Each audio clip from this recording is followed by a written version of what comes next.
வணக்கம். இந்திய நேரப்படி மதியம் 1:30 மணி செய்திகள். முதலில் தலைப்பு செய்திகளை காணலாம். உலக பொது போக்குவரத்து நாளையொட்டி மத்திய அமைச்சர் நிதின் கட்கரி வாழ்த்து செய்தி. பொது போக்குவரத்து மக்களிடையே பிணைப்பை வலுப்படுத்தி நெரிசலையும் மாசுபாட்டையும் குறைப்பதாக கருத்து. கருப்பு சட்டையுடன் காமராஜர் மணிமண்டபத்திற்கு சென்ற பால்வளத்துறை அமைச்சர் மனோ தங்கராஜ். மனோ தங்கராஜை கைது செய்ய வேண்டும் என்று முன்னாள் மத்திய அமைச்சர் பொன் ராதாகிருஷ்ணன் வலியுறுத்தல். மாலி நாட்டில் தீவிரவாதிகளால் தமிழர்கள் 5 பேர் கடத்தப்பட்டதாக தகவல். தென்காசி, தூத்துக்குடி மாவட்டத்தை சேர்ந்தவர்களை மீட்க பாமக தலைவர் அன்புமணி வலியுறுத்தல். திமுக ஆட்சியில் தமிழகத்தில் படுகொலைகள் நடைபெறாத நாளே இல்லை என அண்ணாமலை குற்றச்சாட்டு. திருச்சியில் காவலர் குடியிருப்புக்குள் கொலை நிகழ்ந்திருப்பதை சுட்டிக்காட்டல். இந்தியாவில் கணினி அறிவியல் கல்வியின் பிதாமகன் பேராசிரியர் ராஜாராமன் மறைவு. நாட்டின் தொழில்நுட்ப புரட்சிக்கு அடித்தளமிட்டவர் என கான்பூர் ஐஐடி புகழாரம். பொறுமையை சோதிக்க வேண்டாம் என பாகிஸ்தானுக்கு ஆப்கானிஸ்தான் அமைச்சர் எச்சரிக்கை. ஆப்கான் மீதான அமெரிக்க ரஷ்ய படையெடுப்புகள் தோல்வியில் முடிந்ததை சுட்டிக்காட்டல். இனி விரிவான செய்திகளை காணலாம். உலக பொது போக்குவரத்து நாளையொட்டி மத்திய சாலை போக்குவரத்து நெடுஞ்சாலைத்துறை அமைச்சர் நிதின் கட்கரி செய்தி வெளியிட்டுள்ளார். எக்ஸ் தளத்தில் அவர் வெளியிட்டுள்ள பதிவில் மக்களை பாதுகாப்பாக கொண்டு செல்வதுடன் மாசுபாட்டை குறைக்கும் பொது போக்குவரத்தை கொண்டாடுவதாக குறிப்பிட்டுள்ளார். பொது போக்குவரத்து சமூகங்களிடையேயான பிணைப்பை வலுப்படுத்துவதுடன் நெரிசலை குறைப்பதாக குறிப்பிட்டுள்ளார். மெட்ரோ ரயில்கள், மின்சார பேருந்துகள் ஆகியவற்றால் மக்களின் பொது போக்குவரத்து வழி செய்வதுடன் மாசுபாட்டை குறைப்பதே நமது நோக்கமாகும் என்றும் நிதின் கட்கரி தெரிவித்துள்ளார். காமராஜரை அவமானப்படுத்திய பால்வளத்துறை அமைச்சர் மனோ தங்கராஜை கைது செய்ய வேண்டும் என்று முன்னாள் மத்திய அமைச்சர் பொன் ராதாகிருஷ்ணன் கோரிக்கை விடுத்துள்ளார். கன்னியாகுமரியில் உள்ள காமராஜர் மணிமண்டபத்தில் அவரது சிலைக்கு மனோ தங்கராஜ் கருப்பு சட்டை அணிந்து சென்று மாலை அணிவித்துள்ளார். இந்நிலையில் நாகர்கோவிலில் செய்தியாளர்களிடம் பேசிய பொன் ராதாகிருஷ்ணன், காமராஜர் மணிமண்டபத்திற்கு மனோ தங்கராஜ் கருப்பு சட்டை அணிந்து சென்றது வன்மையாக கண்டிக்கத்தக்கது என கூறினார். காமராஜரை அவமானப்படுத்திய மனோ தங்கராஜை உடனடியாக கைது செய்ய வேண்டும் என்று வலியுறுத்தினார். கன்னியாகுமரி மாவட்டத்தில் மலைகளை உடைத்து கற்களை கேரளத்துக்கு கடத்துவதற்கு மனோ தங்கராஜ் உறுதுணையாக இருந்து வருவதாகவும் பொன் ராதாகிருஷ்ணன் குற்றம் சாட்டினார். கட்சியின் மீது அதிருப்தி இருந்து கொண்டிருக்கின்றது. அதற்கு மேலாக ஒரு சட்டமன்ற உறுப்பினர் என்ற முறையிலும் ஒரு அமைச்சர் என்கின்ற முறையிலும் அவருடைய செயல்பாடுகள் தொகுதி மக்களால் மட்டுமல்ல, ஒட்டுமொத்த கன்னியாகுமரி மாவட்ட மக்களால் வெறுக்கப்படக்கூடிய சூழ்நிலையை அவரே உருவாக்கி வைத்திருக்கின்றார். இப்போ வெற்றி பெற வேண்டும் என்று சொன்னால் தமிழகத்தில் இருக்கக்கூடிய 38 மாவட்டங்களில் 37 மாவட்டங்களில் இருக்கக்கூடிய சூழ்நிலைகள் வேறு, கன்னியாகுமரி மாவட்டத்தில் இருக்கக்கூடிய சூழ்நிலைகள் வேறு. மாலி நாட்டில் தீவிரவாதிகளால் கடத்தப்பட்ட 5 தமிழர்களையும் உடனடியாக மீட்க வேண்டும் என்று பாமக தலைவர் அன்புமணி வலியுறுத்தியுள்ளார். மேற்கு ஆப்பிரிக்க நாடான மாலியில் வேலைக்கு சென்ற தூத்துக்குடி, தென்காசி மாவட்டங்களை சேர்ந்த 5 பேரை தீவிரவாதிகள் கடத்தியுள்ளது அதிர்ச்சியளிப்பதாக தெரிவித்துள்ளார். தூத்துக்குடி மாவட்டம் கொடியங்குளம் புதியவன் தெருவை சேர்ந்த நாரைக்கிணறு பொன்னுதுரை, வேப்பங்குளம் பேச்சிமுத்து, தென்காசி மாவட்டம் கடையநல்லூர் முத்துகிருஷ்ணாபுரம் இசங்கிராஜா, புதுக்குடி தளபதி சுரேஷ் ஆகியோரை கடத்தி சென்றுள்ளதாக குறிப்பிட்டுள்ளார். அவர்களை பற்றிய தகவல்கள் எதுவும் இதுவரை கிடைக்காததால் அவர்களின் குடும்பத்தினர் பெரும் கவலையும் அச்சமும் அடைந்துள்ளதாக தெரிவித்துள்ளார். அவர்களின் ஏழ்மையான குடும்ப பின்னணிகளை கருத்தில் கொண்டு அவர்களை விரைந்து மீட்க வேண்டும் என்று வலியுறுத்தியுள்ளார்.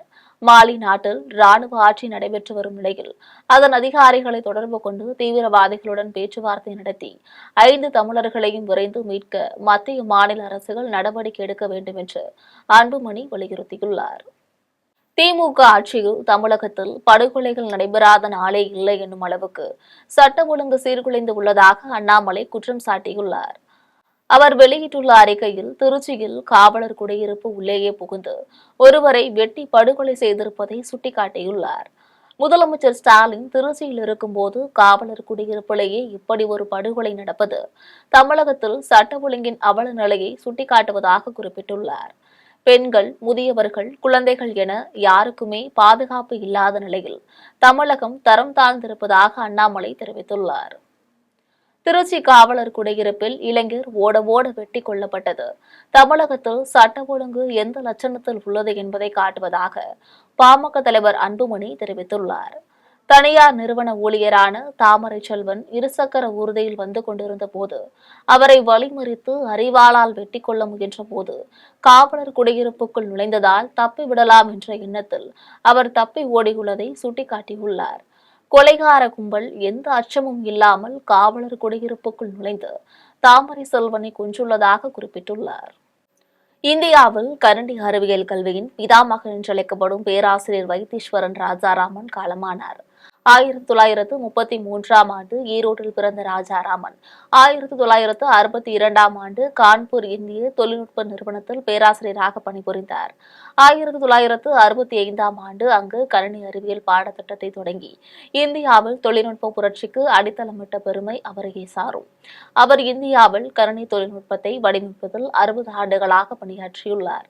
டாடா கன்சல்டன்சி நிறுவனத்தின் முதல் தலைமை செயல் அதிகாரி பகீர் சந்த் கோலி, இன்போசிஸ் நிறுவனர் நாராயணமூர்த்தி ஆகியோர் இவரின் மாணவர்கள் ஆவர்.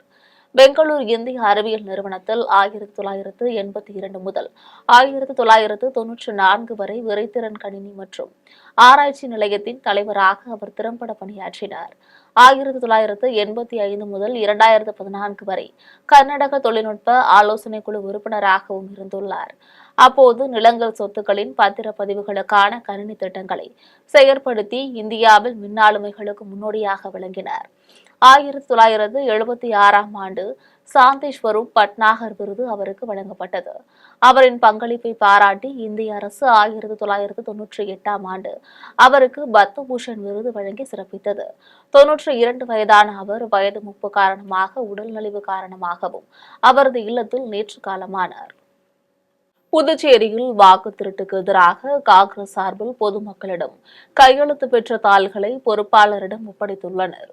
புதுச்சேரியில் வாக்கு திருட்டுக்கு எதிராக பொதுமக்களிடம் கையெழுத்து பெறும் இயக்கம் நவம்பர் 5ஆம் நாள் தொடங்கப்பட்டது. ராஜ்பவன் தொகுதியில் உள்ள 24 வாக்குச்சாவடி மக்களிடம் காங்கிரஸ் நிர்வாகிகள் வாக்கு திருட்டு பற்றி எடுத்துரைத்து மக்களிடம் 14,000 கையெழுத்துக்களை பெற்றுள்ளனர்.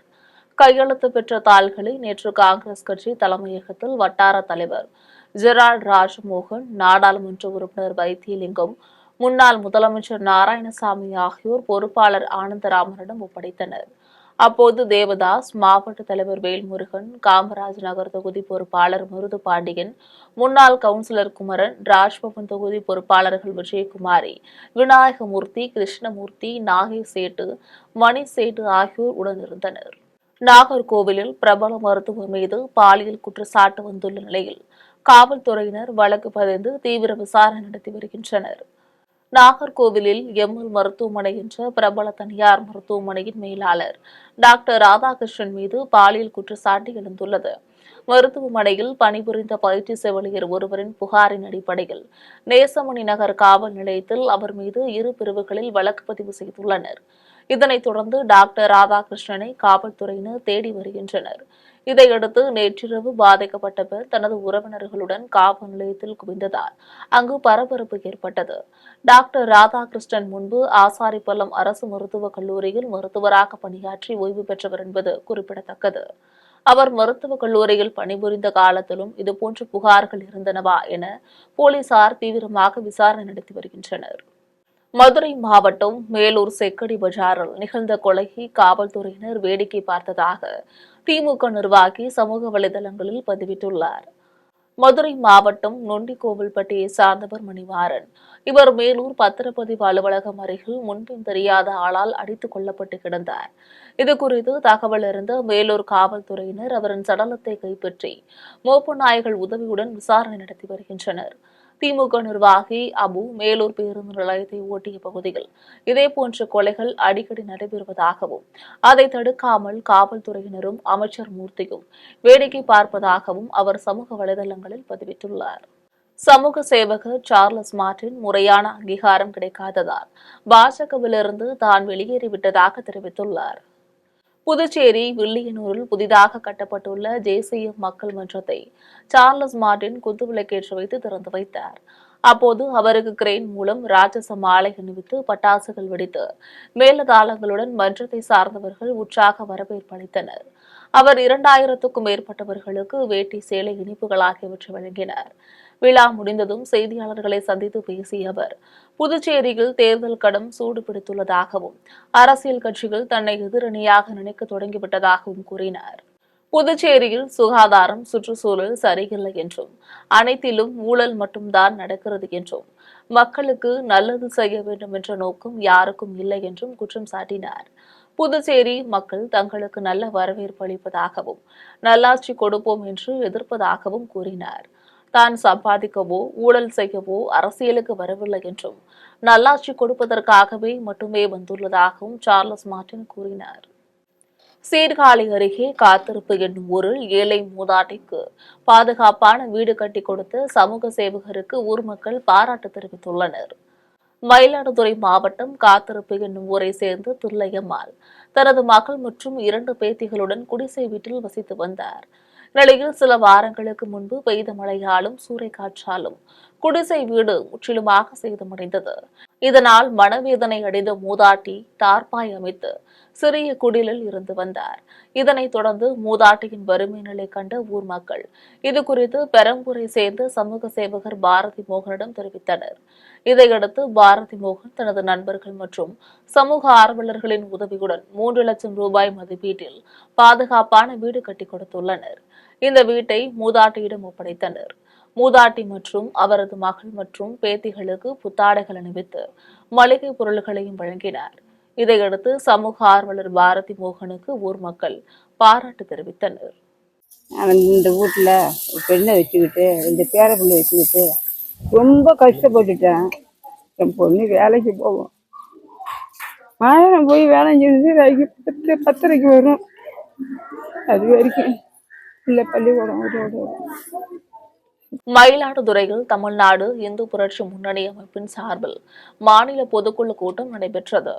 மயிலாடுதுறை மாவட்ட தலைவர் ஜோதிகுமரன் தலைமையில் நடைபெற்ற கூட்டத்தில் நிறுவன தலைவர் சந்திரகுமார் உரையாற்றினார். தொடர்ந்து செய்தியாளர்களிடம் பேசிய சந்திரகுமார், இந்து முன்னணி நிறுவனர் ராமகோபாலனுக்கு தமிழக அரசு சென்னையில் மணிமண்டபம் அமைக்க வேண்டும் என்று கோரிக்கை விடுத்தார். இந்து அறநிலையத்துறையை தமிழக அரசு கலைக்க வேண்டும் என்று கோரி தீர்மானம் நிறைவேற்றியுள்ளதாகவும் தெரிவித்தார். மக்கள் மத்தியில் ஒரு எழுச்சி உருவாக்குனர் தலைவன் என்ற எண்ணத்தில் மக்கள் மத்தியில் ஒரு பேரு அவருக்காக இருக்கணும். தமிழ்நாட்டில் இருக்கக்கூடிய அத்தனை பேரும் அந்த மணிமண்டபத்துக்கு செல்ல வேண்டும் என்ற ஒரு நல்ல எண்ணத்தோடு கோயம்புத்தூர் முக்கடம் லாரிப்பேட்டையில் தமிழ்நாடு தௌஹீத் ஜமாஅத்தின் பொதுக்குழு கூட்டம் நடைபெற்றது. கோவை மாவட்டம் முக்கடம் லாரிப்பேட்டையில் தமிழ்நாடு தௌஹீத் ஜமாஅத் மாவட்ட நிர்வாகிகள் அப்பாஸ், முகமது நாசர் ஆகியோர் முன்னிலையில் பொதுக்குழு கூட்டம் நடைபெற்றது. இதனைத் தொடர்ந்து இஸ்லாமிய பிரச்சாரம் செய்த கிளைகளுக்கும் சமுதாய நலப்பணிகளில் ஈடுபட்ட கிளைகளுக்கும் நினைவு கேடயங்களும் இஸ்லாமிய மார்க்க புத்தகங்களும் பரிசுகளாக வழங்கப்பட்டன. தமிழகத்தில் முஸ்லிம்களுக்கு 7 விழுக்காடு இடஒதுக்கீடு வழங்க கோரி பொதுக்குழுவில் தீர்மானம் நிறைவேற்றப்பட்டது. இந்த கூட்டத்தில் தமிழ்நாடு தௌஹீத் ஜமாஅத் மாநில துணைத் தலைவர் தாவூத் கைசர், மாவட்ட துணைத் தலைவர் முஜிபுர் ரஹ்மான், மாநகர் மாவட்ட செயலாளர் அப்துல் ஹக்கீம் ஆகியோர் கலந்து கொண்டனர். மதுரை சிந்தாமணி கிராண்ட் விடுதியில் கிறிஸ்துமஸ் மற்றும் புத்தாண்டை முன்னிட்டு கேக் தயாரிக்கும் விழா நடைபெற்றது. மதுரை மாவட்டம் சிந்தாமணி கிராண்ட் விடுதியில் கிறிஸ்துமஸ் மற்றும் புத்தாண்டை முன்னிட்டு 300 கிலோ திராட்சை, செரி, வால்நட் உள்ளிட்ட பல்வேறு உலர் பழங்களுடன் கலவையாக சேர்க்கப்பட்டு 30 நாட்கள் பதப்படுத்தி தயார் செய்யப்பட்டுள்ளது. இதனைத் தொடர்ந்து பிரம்மாண்டமாக தயாராகி வரும் கேக் கிறிஸ்துமஸ் புத்தாண்டு கொண்டாட்டங்களில் வாடிக்கையாளர்களுக்கு வழங்கப்படும் என விடுதியின் பொது மேலாளர் இளங்கோ ராஜேந்திரன் கூறினார். இதையடுத்து ஜெர்மனியை சேர்ந்த அலெக்சாண்டர் கேக் தயாரிக்கும் விழாவில் கலந்து கொண்டதில் மிகவும் மகிழ்ச்சி அடைந்ததாக தெரிவித்தார். இதில் ஏராளமான வெளிநாட்டினர்கள் கலந்து கொண்டனர். ஆப்பிரிக்காவின் உயரமான கிளிமாஞ்சாரோ மலை உச்சியில் ஏறி சாதனை படைத்த தமிழகத்தை சேர்ந்த 5 வயது சிறுவனுக்கு நடிகை குஷ்பு அன்பு முத்தம் கொடுத்துள்ளார். தான்சானியாவில் 19,340 அடி உயரத்தில் அமைந்துள்ள கிளிமாஞ்சாரோ ஆப்பிரிக்காவின் மிக உயர்ந்த மலை உச்சியாகும். மிக இளம் வயதில் இந்த மலை உச்சிக்கு சென்றடைந்தவர் என்ற சாதனையை தமிழகத்தை சேர்ந்த 5 வயது விஷ்ணு செய்துள்ளார். தமிழ் அட்வென்ச்சர் ட்ரெக்கிங் கிளப் சார்பாக முத்தமிழ் செல்வி தலைமையில் நவம்பர் 1ஆம் நாள் மலையின் மீது ஏற தொடங்கிய குழுவினர் 7 நாள் தொடர் பயணத்துக்கு பின் மலையின் உச்சியை அடைந்தனர்.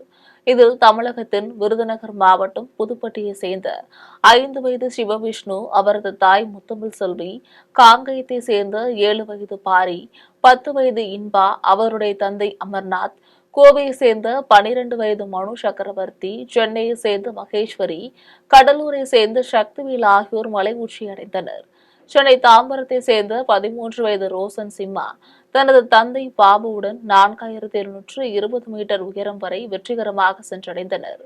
மலையேற்றத்தில் சாதனை படைத்த இந்த குழுவினருக்கு சென்னை விமான நிலையத்தில் சிறப்பான வரவேற்பு அளிக்கப்பட்டது.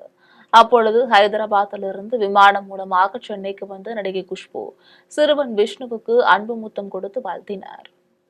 சென்னையிலிருந்து காரைக்குடிக்கு சென்ற பல்லவன் விரைவு ரயில் விக்கிரவாண்டி அருகே பழுதாகி நின்றதால் 3 மணி நேரத்திற்கு பிறகு மாற்று என்ஜின் கொண்டு வந்து இயக்கப்பட்டது. சென்னை எழும்பூரிலிருந்து நேற்று பிற்பகல் 3:40 மணிக்கு புறப்பட்ட பல்லவன் விரைவு ரயில் விக்கிரவாண்டி அருகே உள்ள பேரணிக்கு மாலை 5:50 மணிக்கு வந்தபோது இன்றில் பழுதானதால் நின்றுவிட்டது. ஓட்டுநர் விழுப்புரம் நிலையத்திற்கு தகவல் கொடுத்ததால் அங்கிருந்து பொறியாளர்கள் விரைந்து வந்து இன்ஜினை சரி செய்யும் முயற்சியில் ஈடுபட்டனர். பழுது நீக்க முடியாமல் போனதால் விழுப்புரத்தில் இருந்து மாற்று இன்ஜின் கொண்டு வரப்பட்டது. அதன் பின்பு ரயில் புறப்பட்டு சென்றது. விழுப்புரத்திற்கு மாலை 6:10 மணிக்கு வரவேண்டிய பல்லவன் ரயில் 3 மணி நேரம் தாமதமாக இரவு 9 மணிக்கு வந்தடைந்தது. இதனால் ரயிலில் பயணித்தோரும் இந்த ரயிலுக்காக விழுப்புரத்தில் காத்திருந்தோரும் அவதியடைந்தனர். தனியார் தொலைக்காட்சியில் ஒளிபரப்பப்படும் பிக்பாஸ் நிகழ்ச்சியை தடை செய்ய கோரி செம்பரம்பாக்கத்தில் தமிழக வாழ்வுரிமை கட்சி சார்பில் ஆர்ப்பாட்டம் நடைபெற்றது. தனியார் தொலைக்காட்சியின் பிக்பாஸ் நிகழ்ச்சியில் தமிழ் பண்பாட்டை சீர்குலைக்கும் வகையில் ஆபாசமான காட்சிகள் இடம்பெற்றுள்ளதை கண்டித்து தமிழக வாழ்வுரிமை கட்சி சார்பில் குத்தம்பாக்கம் பேருந்து நிலையம் முன்பு ஆர்ப்பாட்டம் நடைபெற்றது. அதில் அக்கட்சியின் தலைவர் வேல்முருகன் கலந்து கொண்டு உரையாற்றினார். அப்போது ஆபாசத்தை தூண்டக்கூடிய வேலையை தொலைக்காட்சி செய்து வருவதால் இந்த நிகழ்ச்சியிலிருந்து விஜய் சேதுபதி வெளியேற வேண்டும் என்று கோரிக்கை விடுத்தார். இந்த போராட்டத்தை முன்னிட்டு முன்னெச்சரிக்கையாக பூவிருந்தவள்ளி அருகே செம்பரம்பாக்கத்தில் உள்ள படப்பிடிப்பு தளத்தின் முன் காவல் படையினர் பாதுகாப்புக்கு நின்றனர். குடும்பத்தோடு சேர்ந்து பெண் பிள்ளைகள், குழந்தைகள், பெற்றோர்கள், தாத்தா பாட்டி, தமிழருடைய கூட்டு குடும்ப வாழ்க்கையை பின்பற்றி வருகின்ற உறவு முறைகள். தேனி அருகே ரயில் என்ஜின் மோதி 19 ஆடுகளும் அவற்றை மேய்த்து வந்த பெண்ணும் உயிரிழந்தனர். தேனி அருகே அரண்மனைப்புதூர் விளக்கு மேம்பாலம் அருகே சோதனை ரயில் என்ஜின் மதுரையிலிருந்து போடி நாயக்கனூர் நோக்கி சென்று கொண்டிருந்தது. அப்போது அங்கு ஆடு மேய்த்து வந்த அரண்மனைப்புதூரை சேர்ந்த பத்திரகாளி என்கின்ற பெண் ஆடுகளுடன் தண்டவாளத்தை கடக்க முயன்றுள்ளார். ரயில் என்ஜின் வருவதை அறியாமல் தண்டவாளங்களை கடந்தபோது திடீரென்று வேகமாக வந்த என்ஜின் மோதியதில் பத்ரகாளி நிகழ்விடத்திலேயே பரிதாபமாக உயிரிழந்தார். இந்த விபத்தில் 19 ஆடுகளும் என்ஜினில் அடிபட்டு உயிரிழந்தன. தகவல் அறிந்து அங்கு வந்த பெண்ணின் உறவினர்கள் உடலை பார்த்து கதறி எழுந்தனர். இந்த விபத்து குறித்து ரயில்வே காவல்துறையினரும் தேனி காவல்துறையினரும் விசாரணை நடத்தி வருகின்றனர்.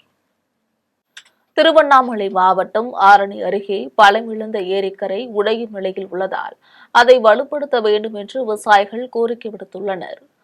ஆரணி அடுத்த காமுக்கூர் பெரிய ஏரி இப்பகுதியில் மழை பெய்துள்ளதால் நிரம்பியுள்ளது. இந்த ஏரியின் உபரிநீர் நாயக்கன்பாளையம், கொசப்பாளையம், ஆகாரம், திருமணி உள்ளிட்ட 7 ஏரிகளுக்கு செல்கிறது. இந்த நிலையில் காமுக்கூர் பெரிய ஏரிக்கரை தேய்ந்து போய் பலமிழந்து உடையும் நிலையில் உள்ளது. இதுகுறித்து பொதுப்பணித்துறை அதிகாரிகளிடம் பலமுறை புகார் அளித்தும் உயர் அதிகாரிகள் இதுவரை நடவடிக்கை எடுக்கவில்லை. ஏரிக்கரை உடைந்தால் வெளியேறும் நீரால் வயல்கள் நீரில் மூழ்கும் அபாயம் உள்ளது. இதனால் உடையாத அளவுக்கு மண் அணைத்து ஏரிக்கரைகளை பலப்படுத்த வேண்டும் என்று விவசாயிகள் கோரிக்கை விடுத்துள்ளனர். வந்து அதிகாரிகளுக்கு தெரியப்படுத்தணும். அவங்க வந்து பார்த்துட்டு இது நாங்கள் தற்சமயத்துக்கு மணல் மூட்டை அடிக்கிட்டு போனாங்க. ஏரி தண்ணி வற்றின உடனே காங்கிரீட் போட்டு இது சரிப்படுத்துறேன்னு சொன்னாங்க, செய்யலை. மறுபடியும் இந்த வாட்டி கோடி போயிருக்கு. 2 நாளில் வந்து ஷட்டரை திறந்து தண்ணி எல்லாம் திறந்து விட்டுட்டாங்க. மறுபடியும் கரை ரொம்ப டேமேஜ் ஆயிடுச்சு. கரூரில் உலக திருக்குறள் கூட்டமைப்பின் ஆட்சிமன்ற கூட்டம் நடைபெற்றது. கரூர் வள்ளுவர் அரங்கில் நடைபெற்ற கூட்டத்திற்கு வந்தோரை மாவட்ட தலைவர் யோகா வையாபுரி வரவேற்றார். உலக திருக்குறள் சங்க தலைவர் ஞானமூர்த்தி கலந்து கொண்டு திருவள்ளுவர் பற்றியும் உரையாற்றினார்.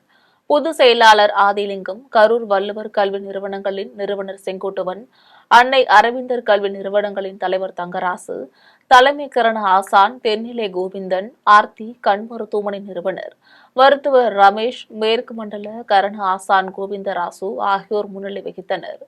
கூட்டமைப்பின் மாநில நிர்வாகிகள், மண்டல தலைவர்கள், மாவட்ட நிர்வாகிகள் இந்த கூட்டத்தில் கலந்து கொண்டு கருத்துரைகளை வழங்கினர். திருக்குறள் படிக்கும் வழக்கத்தை இளைஞர்களிடம் ஏற்படுத்துவதற்கான வழிகள் குறித்து இந்த கூட்டத்தில் கலந்துரையாடினர். செங்கல்பட்டு மாவட்டம் நடுப்பழனி மரகத தண்டாயுதபாணி கோவிலுக்கு பாத யாத்திரையாக சென்று காவடி எடுத்து பக்தர்கள் நேர்த்திக்கடன் செலுத்தினர்.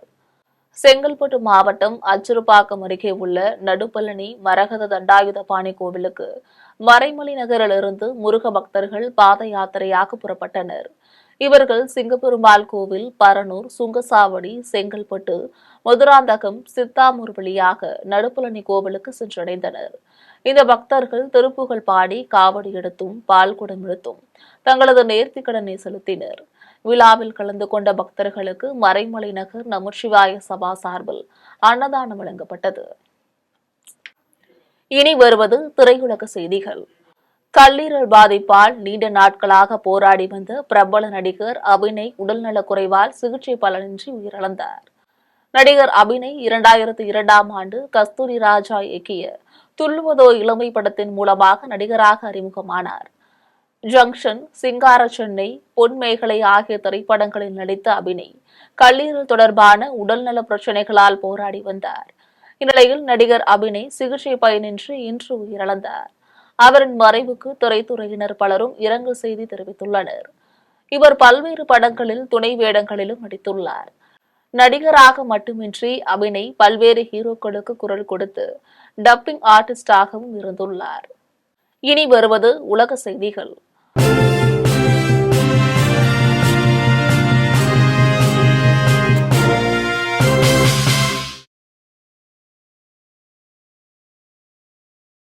ஆப்கானியர்களின் பொறுமைகளை சோதிக்க வேண்டாம் என ஆப்கானிஸ்தான் மந்திரி நூருல்லா நூரி பாகிஸ்தானுக்கு எச்சரிக்கை விடுத்துள்ளார். பாகிஸ்தான், ஆப்கானிஸ்தான் இடையே அண்மையில் எல்லையில் மோதல் ஏற்பட்டது. இதில் இரு தரப்பிலும் உயிரிழப்புகள் ஏற்பட்டன. இதனைத் தொடர்ந்து பாகிஸ்தான், ஆப்கானிஸ்தான் இடையேயாக அமைதி பேச்சுவார்த்தை துருக்கியின் இஸ்தான்புல்லில் நடைபெற்றது. இந்த பேச்சு தோல்வியில் முடிந்த நிலையில் பாகிஸ்தானுக்கு ஆப்கானிஸ்தானின் தலிபான்கள் அரசாங்கம் பகிரங்க எச்சரிக்கை விடுத்துள்ளது. இது தொடர்பாக ஆப்கானிஸ்தான் மந்திரி நூருல்லா நூரி பேசிய போது ஆப்கானியர்களின் பொறுமையை சோதிக்க வேண்டாம் என பாகிஸ்தானுக்கு எச்சரிக்கை விடுத்தார். மேலும் போர் வெடித்தால் ஆப்கானிஸ்தானின் மூத்த குடிமக்களும் இளைஞர்களும் போராட தயாராக இருப்பார்கள் என்றார். ஆப்கானிஸ்தான் மீதான அமெரிக்கா, ரஷ்யா படையெடுப்புகள் தோல்வியில் முடிவடைந்ததில் இருந்து பாகிஸ்தான் கற்றுக்கொள்ள வேண்டும் என தெரிவித்துள்ளார். இனி வருவது விளையாட்டு செய்திகள்.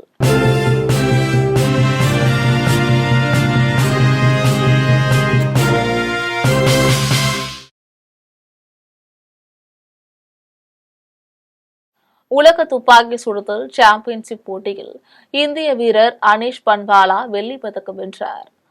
எகிப்து தலைநகர் கெய்ரோவில் உலக துப்பாக்கி சுடுதல் சாம்பியன்ஷிப் போட்டி நடைபெற்றது. இதில் ஆண்களுக்கான 25 மீட்டர் ரேபிட் ஃபயர் பிஸ்டல் பிரிவில் இந்திய வீரர் அனீஷ் பன்வாலா 28 புள்ளிகளுடன் 2வது இடத்தை பிடித்து வெள்ளிப் பதக்கத்தை வென்றுள்ளார்.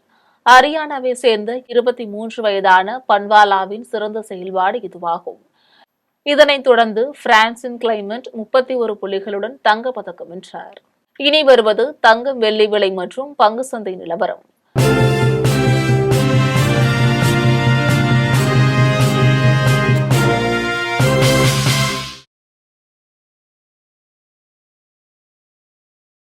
சென்னையில் ஆபரண தங்கம் இன்று ஒரு சவரன் 91,280 ரூபாய்க்கு விற்பனை செய்யப்படுகிறது.